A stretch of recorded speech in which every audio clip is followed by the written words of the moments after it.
परायपुर में जाना है। अच्छा ये बताओ, अगर दूल्हा अच्छा रहता है ना तो बारात में जाने में मन लगा है ना बात सही। अगर दूल्हा बेकार हो जाए या शराबी हो जाए तो की बारात में जावे में शर्म नहीं लगा। दूल्हा अच्छा सा रहे ना, अगर कोई थानेदार दूल्हा रहे और थानेदार की बारात जाए, कुछ और रंग कलेक्टर हो जाए, और 50,000 रुपये महीना दूल्हा कमाए, और अगर कोई कुछ बोलने लगे तो कौन 50,000 रुपये महीना कमाता है बड़ा आदमी। हाँ, ऐसी की बारात, और ऐसी की बारात में जाओ थोड़ी और लग।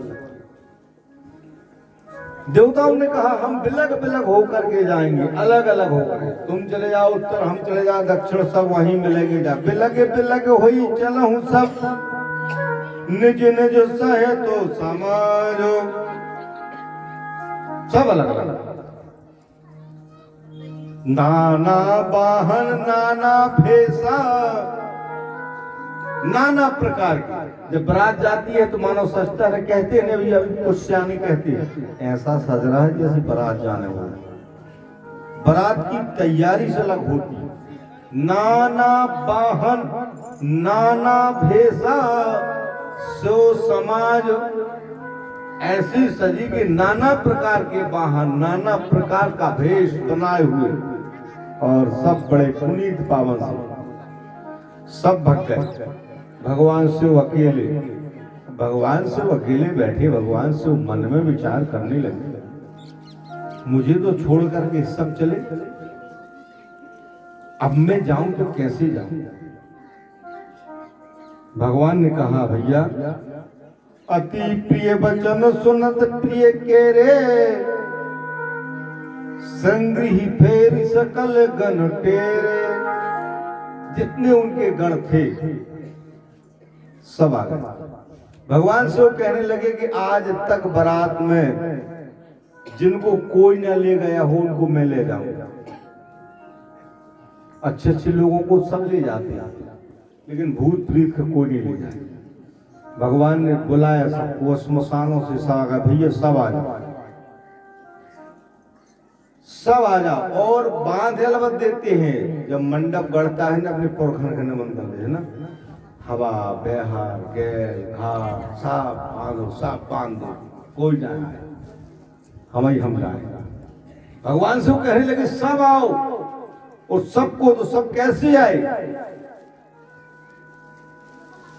पठंती ये चरित्र नरेंद्रम ध्रुव चरित्र, जैसे ध्रुव जी का चरित्र सुपात्र को देने वाला, भगवान शिव सुपात्र को देने वाला। हमको समझने के लिए भावार्थ होना चाहिए। सबको बुलाया और सबको भावार्थ के साथ में सबको आगे करके भगवान ने कहा भैया सब चलो। कैसे आए व्यासी लिखते, को मुखहीन विपुल मुख काहू। इनको इस श्लोक को सजा करके गोस्वामी तुलसीदास जी ने वदत रामचरितमानस में संकेत दिया है। देववाणी पर लिखते हैं, कौ मुखार बिंदा तदंतम तद भवे। रामचरितमानस में लिखते हैं, कौ मुखहीन विपुल मुख काहू। कोई मुख से हीन है और कोई के बहुत से मुख। जब हमें सुनने में इतना आनंद याद है, जो साथ में रहे हूं कितना आनंद में याद है। इनका एक मुख, कोई के एक भी मुख नहीं, कोई के 1000 मुख। कोई पेट में मुंह है, कोई को कंबर में मुंह है, कोई को पसली में मुंह है, चारों तरफ चारों तरफ। एक कोई मुखहीन किसी का मुख नहीं है। रामचरितमानस लिख रहा है, को मुखहीन विपुल मुख काहू।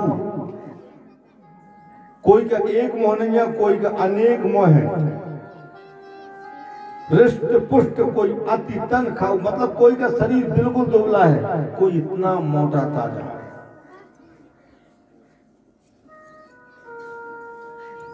तनुकीन को अति पीन पावन, को पावन गति धने। भूषण कराल कृपालो, कर सब साधक सो वही पावनी। हर श्वास सुर गंधर्व मुनि मन, भेष अगणित नहीं बने, बहुजियत प्रीत पिशाच योगनि, जटिल तन नत नित बने। अनेक प्रकार से अनेक अनेक रूप बना करके भगवान शिव के गण जा रहे। तुलसीदास जी लिखते हैं इनका रूप वर्णन नहीं बनता है, इनका रूप इतना विचित्र है कि वह वर्णन करता नहीं बनता है। हे उमा, और जो सुनेगा इस कथा को उसके बड़े भाग हैं। नाचहिंगा वही गीत सब, नाच रहे गा रहे, भूत तरंगी भूत सब बोलत अति विचलित, बोलत वचन विचित्र विधि। ऐसे वचन नहीं, साधारण वचन नहीं, बहुत विचित्र वचन। जा रहे देवता सब बारात लेकर के पहुंच गए महाराज हिमावंत के यहाँ। सब लाइन से खड़े हो गए, लेकिन बारात ही पहुंच जाए, दूल्हा न पहुंचे तो स्वागत भी नहीं हुई। कहे भैया आ गई, सब बारात कुछ रह गई, बैठ गए। निरंतर पीछे भगवान से सबको लेकर के आकाश में देवता फूल बरसा रहे, आकाश में धूल उड़ रही, धूल उड़ करके आकाश में जा रही, और आकाश में धूल जो उड़ रही है देवता देख रहे क्या हो रहा। बोले शिव जी की बारात जा रही। वो धूल की तरंग लेकर के माथे में लगा, जैसे संध्या काल में सूर्यपुत्री गौओं का आवागमन जब होता है और जब पे आती है गऊ में धूल उड़ती है, उस धूल जिस प्राणी के ऊपर वो रज पड़ जाए उसके सर्व पाप नष्ट हो जाते हैं। गौओं आती है संध्या के समय में, वो एकदम दौड़ करके आती है, धूल उड़ती है, वो धूल वो रज पड़ जाए ऊपर, वो प्राणी धन्य हो जाता है। कान को गौओं का रज, लेकिन गौएं क्या हो, क्या हो गौएं, गौ माता डेरे के कहा भैया ढोरो ढील का कहते हैं कि कहा ढोर ढील ढोर, उनका नाम क्या रखा लिया अपन ने, अच्छा ढोर। अच्छा ढोर किसको कहते हैं, ये बात को आप भी जानते हैं। ढोर किसको कहते हैं, कोई बेटा बिटिया कोई भी प्राणी गलत कर्म कर लेता है, ऊट पटांग चलता है, कहते हैं आते लोग ढोर है आप, कहते हैं सुधरो जमाना सुधर गया लेकिन तुम ढोर ही हो, मतलब फालतू चीज को ढोर कहते हैं। वेद शास्त्र कहता है गौ माता, और हम तुम कहते हैं ढोर। तो ढोर किसको कहते हैं, जो बिल्कुल बेकार कहते हैं, कहीं यार तुम बिल्कुल ढोर है आते न सुनो, बिल्कुल बेकार को ढोर कौन कहता, हम तुम कहते हो। वेद शास्त्र कहता है गौ माता, और हम तुमने का नाम रखा लिया ढोर। ढोर का शब्द वेदों में नहीं मिला, ढोर का शब्द ये हम आपने बना लिया। और ताकि 33 कोट की देवताई के रोमा में सेवा कर सको तो राखो, सेवा नहीं कर सको तो मत राखो। कोई जबरदस्ती सुनो कि तुम्हारे पास 15 गई है, भैया गौ माता कितनी, बोले 15, दूध कितने हो तो बोले 1 पौवा। जबरदस्ती मत राखो तो उनकी सेवा करो, उनको खाना पीना की व्यवस्था बनाओ, और नहीं तो मत रखो। गवर्नमेंट ने, सरकार ने कितना मदद दिया है, गांव गांव गौशाला दे रहा है, और हमारे भाई साहब भी गौशाला ले रहे, उसमें 2 गैया गौशाला में खुद रह रहे, मतलब खुद बन गए। गौशाला काय के लिए सरकार दे रहा है, सरपंच सचिव लिख रहे हैं, दस्तखत कर रहे, सील लगा रहे कि गौशाला बन के कंप्लीट हो गया, और उसमें 15 गैया बास भी कर रही हैं, और उसमें नाती नतरा पंथी कुल मिलाए 15 भी हो रहे। बोलो कितना अंधेर हमारा मानव कर रहा है, गवर्नमेंट को पास करके दे रहा है, सरपंच सचिव के दस्तखत हो गए, बोले गौशाला बन गौ कंप्लीट, गऊ पल गई। तो उसमें कहीं गौशाला इतने बने, कोई गौशाला में तुम्हें दिखाया है कोई? गौशाला किस लिए बना रहा सरकार, कि इसमें गौएं ला करके जो लावारसी होए, जो गौएं फिर रही मारी मारी, वो ला करके इसमें बांधो और उनको खाना पीना दो, इसलिए बन रहा है, वो इसलिए नहीं बन रहा है कि मैं वास करूंगा उसको। पहली बात। दूसरी बात, गवर्नमेंट ने निकाल दिया विवाह, कोई गरीब की कन्या विवाह नहीं कर पा रहा है, चल मैं करे देता हूँ। विवाह के लिए सरकार दे रहा पैसा, हमारे गांव के नेता सब इकट्ठा करके नाम लिखाए लड़का लड़कियां को, बोली एक काम करो समझी साहब, आज भेज दो तुम्हारी मोड़ी के, आज तो भंवरवा लाएंगे, फिर तुम मोड़ी के तुम ले जाने, मैं लड़का के ले आऊँ, फिर बारात ले आके। अब आप ये गणित लगाओ कि वहां अग्नि की फेरे पाड़े, हमने खुद 25-25, 40-40 बेटियों की शादी किया, और वहां भावर पाड़े हमने अग्नि को संस्कार में, 2 बेटा बेटिया की भावर पाड़े, कितनी पाड़े? 7। और 7 भावर पड़ती है तो भावर के कौन कौन साक्षी हैं? भावर जब पड़ती है तो एक भावर को कौन साक्षी होता है? ऐसा नहीं कि हम खम्मा के गिरम गदबद घूम गए, नहीं नहीं, ये हमारा तुम्हारा भ्रम है। कहो जी पंडित जी बताएं, को बताओ अच्छा कौन भावर कैसो है, कहा जन बताओ। जो हमारी 7 भावरें पड़ती हैं उनके 7 देवता साक्षी होते हैं।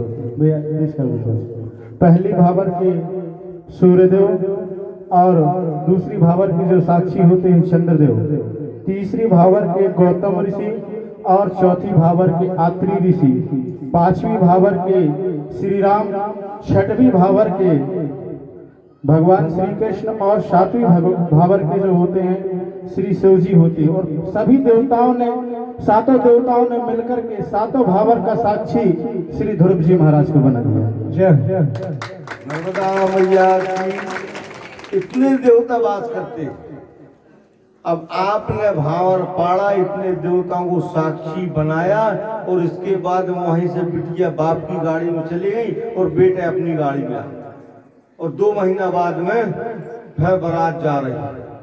अब बारात जब जा रही, ले रहा है, आगमानी हो रहा, फिर 7 भावरों से पड़ी, तो कितनी हो गई?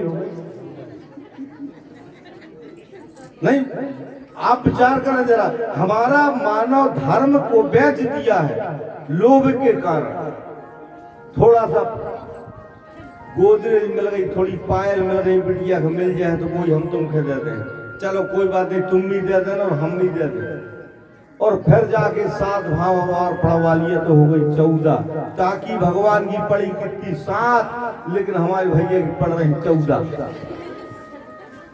धर्म को आदमी ने बिल्कुल अपने आप बेच दिया। लोभ कृष्ण सब ग्रंथ, लोभ के कारण से मानव ने अपना संस्कृति बेच दिया। कहा भैया तुम्हारी बिटिया, तुम्हारे पिता तैयार है, लड़का वाला भी तैयार है, जब वहां भावर पड़ गई तो बिटिया को दे दो ना, जो उसके भाग से मिल गया सो मिल गया, जो तुम्हें देना है तो देना, नहीं देना तो नहीं देना। अब बिटिया को वहीं से विदा कर दो, बिटिया को वहां से विदा करके खा लिया। हमने कुछ माँ भगवती भेड़ाघाट त्रिपुर सुंदरी में 25-25, 50-50 बिटियों की भावर पाड़ी, और ऐसा भी देखा हमने कि जिन बिटिया की भावर पड़ गई है, अगर सरपंच हमारे फेवर का है, सचिव हमारी फेवर का है, तो अभी फार्म भर के दे दे, परी पराई भावर फिर पड़ गई। चल एक बार और परवालू सरकार इतु देह बोल गई। अब ये संस्कार कैसा बनेगा, आप विचार बनाए। ऐसा मानव कर रहा है। मानव लोभ के कारण ग्रंथ को बेच दिया, धर्म को बेच दिया, संस्कार को बेच दिया, सब अस्त व्यस्त कर दिया। नहीं, अगर आप वहां भावर पढ़ा लो तो वहीं भावर पढ़ा लो, फिर यहाँ मत पढ़ाओ, और यहाँ पढ़ा रहे तो वहां मत पढ़ाओ। मैंने देखा है ऐसा नहीं करना चाहिए। नर्मदा माई की भगवान शिव कहते हैं, जब वहां पर आनंद गंध के साथ पर पुनीत पावन के साथ, आज ये बताओ पुराने सियाने जितने क्या बढ़िया संस्कार चल रहा उनका, तो अब के लड़का देखो गई बैठे बोलिया कि वे हमारे जजमान वे बोलिया, उनसे पूछो अब वे आ रहे हैं। उनके गांव हम कथा बोलवे गए, एक भक्त आए बोले भैया गुरुजी मैं प्राण करवाऊंगा। मैंने कहा ठीक भैया करवा ले रहा है। थोड़ी दूर गए, 2 जने के अरे गुरुजी जो तो करवे ही कि 3 भैया बहुए,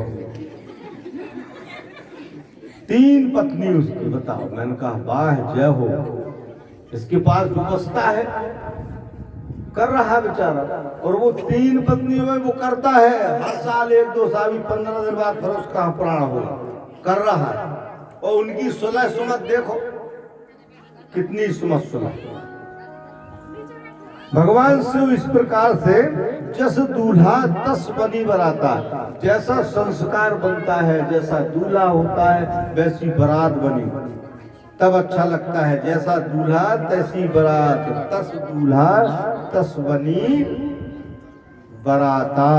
बारात नहीं लिखा गोस्वामी जी ने, बारात तो हमारी साधारण है, उन्होंने लिखी है बराता का लिख दिया है। उसकी बारात के 2-3 भाव अर्थ हुए। एक जगह बारात भी लिख दिया है, एक जगह बराता लिख दिया है, एक जगह बरतियां लिख दिया है। एक गीत में बरते के लिख दिया, आई शिव जी की बरतियां हिमाचल नगरी, आई शिव जी की बरतियां हिमाचल नगरी, आई शिव जी की बरतियां हिमाचल नगरी, आई शिव जी की बरतियां हिमाचल नगरी। एक सखी एक से पूछे कैसे दूल्हा राजा, एक सखी एक से पूछे कैसे दूल्हा राजा, तर दूल्हा डमरू राजे अंग बबूती लगाए, आई शिव जी की बरतियां हिमाचल नगरी, आई शिव जी की बरतियां हिमाचल नगरी, आए शिव जी की बरतियां हिमाचल नगरी, आई शिव जी की बरतियां हिमाचल नगरी। अब यहाँ